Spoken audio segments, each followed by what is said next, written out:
Danielle Smith keeps bragging about Alberta's prosperity. She just forgot to mention it's not for you. And there's a reason for that. Welcome to whatever the this is. I'm Zane Velji. We have to talk about Alberta's inequality problem. On paper, Danielle Smith wants you to think Alberta is fucking killing it. High incomes, big GDP, think pieces about the Alberta Advantage making a comeback. Basically a LinkedIn profile that says, honored and humbled to announce that I'm absolutely fucking crushing it. While the province is quietly Googling, can you Klarna your Uber Eats groceries? Which brings us to our new segment, what is this thing even?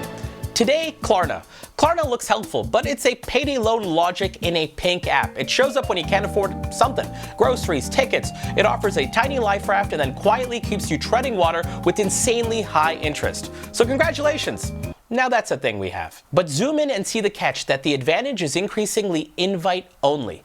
Alberta is Canada's most unequal province, and by some measures, our rich-poor gap is worse than the United States.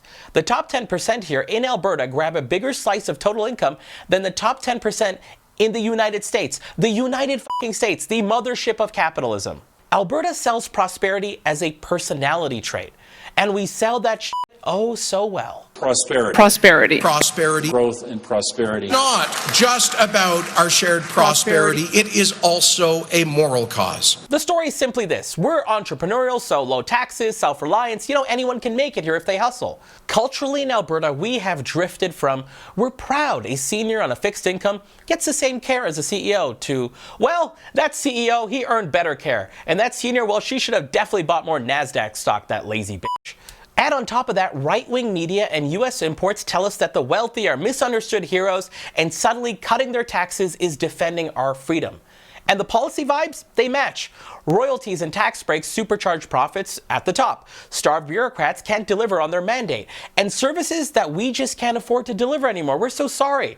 That ushers in two-tier healthcare and education, which wipes out any gains for the economic middle class. But instead, we're saddled with governments that treat food banks, for example, as permanent infrastructure. Important partners in our social safety net.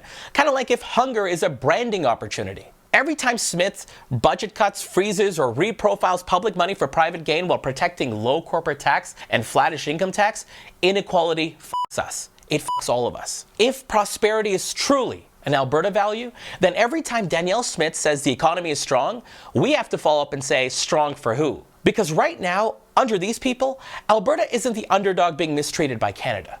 It's a place where our own neighbors are being left behind by a government that treats extreme inequality as proof that the system is working exactly as intended. And while many of us, we're eventually going to be payday loaning our groceries to the bitter, bitter end.